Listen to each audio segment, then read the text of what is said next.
Medicina basada en evidencias. He considerado pertinente explicar el por qué este designio recibe el nombre de medicina basada en evidencias. Y en palabras del historiador israelí Yuval Noah Harari, en un mundo inundado de información irrelevante, la claridad es poder. Y para hacer esta presentación mucho más interactiva que las presentaciones previas, vamos a secundar la teoría del aprendizaje significativo propuesta por David Ausubel, que tiene una gran influencia de las teorías cognitivas del señor Jean Piaget. ¿Y qué nos dice esta teoría? Nos señala que el aprendizaje solo se va a dar de forma lineal y si ésta se relaciona con los conocimientos previos. Es por ello que voy a brindar un sustento lineal del por qué este designio recibe el nombre de medicina basada en evidencias y el por qué esta debe estar ligada inextricablemente a la práctica clínica. Iniciaré con el Titanic de la farmacología moderna, el último crimen del Führer, la talidomida. En los años 50, el consumo de barbitúricos para combatir el insomnio era muy frecuente, ¿no? Y se pensó que la talidomida, por sus efectos ansiolíticos y antieméticos, podrían reemplazar a los barbitúricos, que tenían un efecto adictivo. Esta fue comercializada por la empresa alemana Chemie Grünenthal con el nombre de Cotergan y en sus indicaciones tenía uso para disminuir las náuseas y mareos en embarazadas. Y las madres nobles que consumieron este fármaco en el primer trimestre de gestación dieron a luz a niños con focomelia. ¿Qué es la focomelia? Es una enfermedad teratogénica que consiste en la ausencia de elementos osteomusculares en ambos miembros que quedan reducidas a un muñón. Los sobrevivientes de estos bebés nacidos al final de los 50, principios de los 60, hoy son hombres y mujeres portadores de esta anomalía que nos enseñó la inseguridad de los fármacos. ¿Y por qué sucedió esto? Porque la droga se comercializó bajo estándares que hoy sabemos fueron exiguos. En el siglo XIX y a principios del siglo XX, la mayoría de medicamentos eran de origen natural y de estructura química desconocida. En el primer tercio del siglo XX se introdujo en la terapéutica los primeros barbitúricos y los arsenicales. Ya para los años 40 aparecen las sulfamidas y las penicilinas, y esto marca el inicio de la terapéutica farmacológica moderna. Pero ¿cuál fue el problema? La rápida introducción de miles de moléculas en terapéutica coincidió con la aparición de efectos deleterios desconocidos producidos por los fármacos, que usted conoce como reacciones adversas medicamentosas. Y esto trajo como concomitante regulaciones legislativas estrictas y restrictivas para la inscripción de los fármacos, como sí se hacía en Estados Unidos. La FDA, Food and Drugs Administration, que en aquel momento estaba a mando de la doctora Kelsey, fue la que impidió el ingreso de la talidomida a Estados Unidos, porque consideraba que no tenían estudios clínicos concluyentes. Y esto también activó la postura ética en la mayoría de los gobiernos, debido a que la tragedia de la talidomida había alcanzado los niveles de pandemia. Que originó la talidomida se proscribió el fármaco. No obstante, en la actualidad, cuando se trabajó el fármaco en contacto con las citoquinas, específicamente con las interleuquinas, el factor de necrosis tumoral y el interferón, se descubrieron sus propiedades inmunorreguladoras y sus propiedades antiangiogénicas. Esto permitió el uso del fármaco para enfermedades como por ejemplo la lepra, donde se utiliza específicamente para un eritema nodoso leproso. También se ha visto que si usted asocia la talidomida con una ciclosporina y la prednisona, esto es útil para una terapia inicial en una enfermedad por rechazo de un injerto de médula ósea. También se ha visto que en pacientes con síndrome de inmunodeficiencia adquirida, en donde sabemos que la microsporidiosis es la principal causa de diarreas y debilitamiento, se utiliza la talidomida. Recordar, SIDA se dice cuando hay un menor número de 200 linfocitos en TCD4 por milímetro al cubo. Respecto al planteamiento presentado, se aviene la máxima sentencia hipocrática presente en todo ejercicio de la medicina. Primum non nocere. Primero es no hacer más daño. Puede pensar que he pecado de prolijo, de verboso una vez más, o como dice un hermano mío, copioso de palabras. No obstante, no quería caer en la sequedad en donde se diga apenas algo y no se logre entender la necesidad de cambiar el enfoque a la práctica clínica. Y así fue que surge la medicina basada en evidencias. Vamos a la interrogante inicial.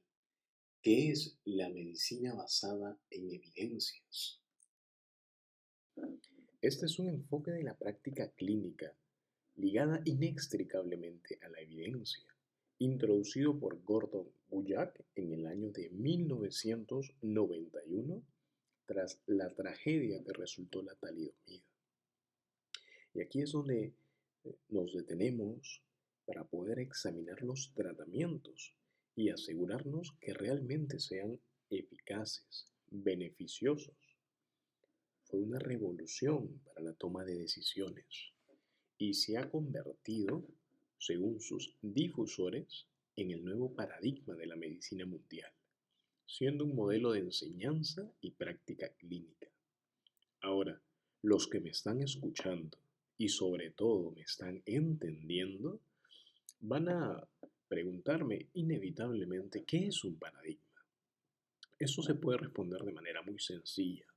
Según Aristóteles, sería un modelo divino. No obstante, vamos a darle una definición mucho más pertinente. Thomas Kuhn introdujo el término a la literatura científica, afirmando que el constructo paradigma debe ser entendido de dos formas. El primero, como conjunto de creencias que comparten la sociedad científica, y el segundo debe denotar soluciones a los distintos problemas científicos. Sin embargo, Mario Bunge es el que nos va a dar una definición mucho más clara.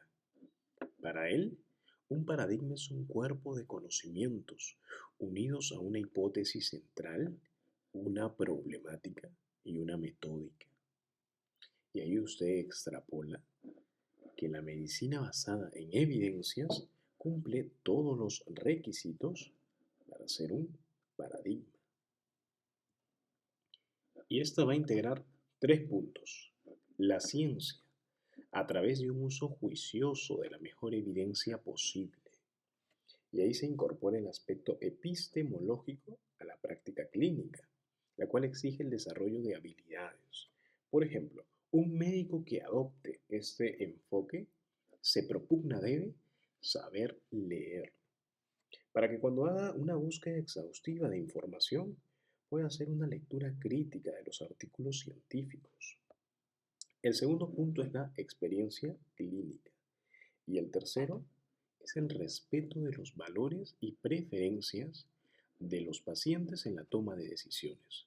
Esto humaniza la práctica médica. Y aquí se promueven dos puntos. El primero es la toma de decisiones compartida, que no es más que un intercambio bidireccional de información en la cual el médico explica la evidencia científica disponible sobre algún tratamiento o diagnóstico y el paciente le comparte sus expectativas de vida y juntos deliberan a la mejor alternativa posible. Y el segundo punto es la medicina mínimamente disruptiva, reconociendo que el paciente no solo lidia con la enfermedad, lidia con sus responsabilidades, con su entorno, con su economía, con su familia y sobre todo con un sistema de salud muy poco amigable.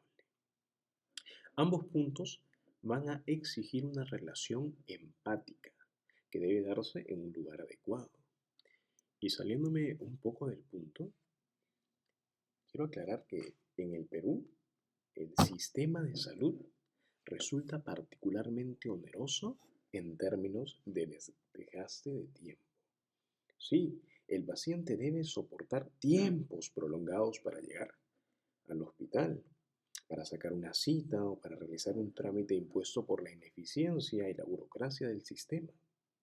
Es un sistema con falencias, donde hay una inequidad en la prestación de servicios, hay una falta de infraestructura, lo que no va a permitir, como ya hemos mencionado, la toma de decisiones compartidas. Hay una falta de personal y no hay una oferta basada en ese enfoque preventivo y promocional. Pero volvamos al punto. ¿Cuánto significó la irrupción de la medicina basada en evidencias en la práctica clínica?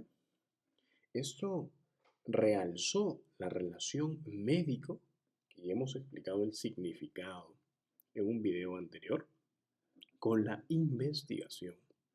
Y esta no es más que un proceso sistemático en la cual se busca profundizar los conocimientos para así resolver los problemas imperantes y acuciantes de la sociedad. No obstante, no se resuelven estos problemas. Es por eso que en la actualidad la investigación se aprecia ineficiente y adolece la falta de coordinación entre el médico y su entorno. Y esto promovió la aparición de guías clínicas y protocolos que van a contener lineamientos sobre diagnósticos y terapéutica. Empero no se deben sobredimensionar ni exagerar, debido a que la MBE es una herramienta para cuantificar cuál dato o estudio tiene menor error y por lo tanto mayor validez. Eso no debe reemplazar el razonamiento clínico. Un médico diligente, según la evidencia científica, usa su juicio personal para afirmar algo o negarlo según su criterio y contexto clínico. No se siguen los lineamientos cual tabula rasa. Usted no va a seguir todo ad pendem literae, no. En la actualidad, el médico ve los protocolos como una receta de comida. Y esto estriba en que los médicos acumulan un vasto e idiosincrático conocimiento en toda su preparación, lo que conduce su diagnóstico y tratamiento, gracias a las habilidades cognitivas que ya han aprendido. Por ello se recalca, la experiencia debe ser siempre la directriz. Problema es la sobreestimación de las estadísticas en la actualidad, empujando afuera el sentido común, olvidando que los mayores descubrimientos han sido fruto de la casualidad, del sentido común o de la intuición. Por ejemplo, Fleming y la penicilina, las vacunas de Pasteur o la limpieza de los abscesos. Todo descubrimiento debe iniciar con un proyecto de investigación. el cual tiene distintas etapas. La primera es la etapa de planteamiento. Y aquí vamos a encontrar la identificación del problema, la delimitación de los objetivos y los fundamentos. Y para todo ello se va a requerir la búsqueda de información exhaustiva, en la cual se olvida el concepto inédito, porque si usted está realizando un descubrimiento, no va a haber información previa. La segunda etapa es la etapa de organización. Y aquí vamos a encontrar la estructura que los diferentes elementos deben aportar. La tercera etapa es la etapa de implementación. Vamos a delinear dos puntos. El primero es la asignación de recursos, ya sean materiales o económicos. Y lo segundo es preparar los instrumentos de recolección de datos. La cuarta etapa es la ejecución. La quinta es la evaluación. Y la última etapa es la comunicación. En estas últimas etapas resultan imprescindibles las estadísticas, las cuales me van a permitir extrapolar mis resultados obtenidos en mi muestra a mi población en general. Por ejemplo, yo quiero realizar un estudio experimental, que en este caso va a ser un ensayo clínico controlado. Aclarando que un estudio experimental recibe el nombre de ensayo clínico cuando se realiza en personas. Va a ser un estudio comparativo, longitudinal y prolectivo. Yo voy a tener un grupo de sujetos, que va a ser todas las personas con las que yo voy a trabajar, y las voy a someter a un proceso de aleatorización, obteniendo un grupo de estudio y un grupo control. Al grupo de estudio voy a aplicarles este tratamiento, el cual voy a estudiar su efectividad. Y voy a observar todo por un tiempo determinado, en el cual, al concluir el estudio, voy a obtener mis resultados. En el grupo de estudio debo obtener una mayor modificación de la variable dependiente y en el grupo control una menor modificación de la variable dependiente. Y así puedo afirmar que mi estudio es útil, evitando siempre los sesgos que son los errores sistemáticos. Sabemos que estas estadísticas dependen de las características de las variables. Estas pueden ser cuantitativas o cualitativas, como es en este caso. Cualitativas o también llamadas categóricas, que van a ser de dos tipos, ordinales y nominales. Como estamos estudiando los diversos efectos que va a tener este nuevo tratamiento en este grupo de personas, va a ser ordinal. Ahora, bajo este criterio se utilizan pruebas estadísticas no paramétricas. Y se va a tomar en cuenta otro punto. Estamos trabajando en dos grupos. Grupo A y el grupo B, ¿no? Que es el grupo de estudio y el grupo control. Ambos grupos son independientes. Es por ello que las pruebas a utilizar va a ser la prueba de la mediana, la prueba de la Udemann-Watney y la prueba de Kolmogorov. Lo que quiero resaltar es que en la actualidad no se puede proponer nada sin estas estadísticas, olvidando que estas son solo herramientas, como en el estudio clínico controlado, en donde me van a permitir conocer si este tratamiento realmente es efectivo. Olvidando, y una vez más, que las estadísticas son herramientas, no constituyen una forma de conocimiento, pero son imprescindibles. necesarias, debido a que el razonamiento clínico se mueve en la incertidumbre. Y al no usarlas, daríamos concesión a la intuición, subjetividad extrema e irracionalidad. Para culminar, quiero citar una frase de el mejor científico de la historia, Sir Isaac Newton, en una relación epistolar que mantuvo con Robert Hooke, en la cual eh, fue tomado como una injuria por Hooke, quien se creía era una persona de estatura pequeña. Si he podido ver tan lejos, es porque me encaramé a hombro de gigantes.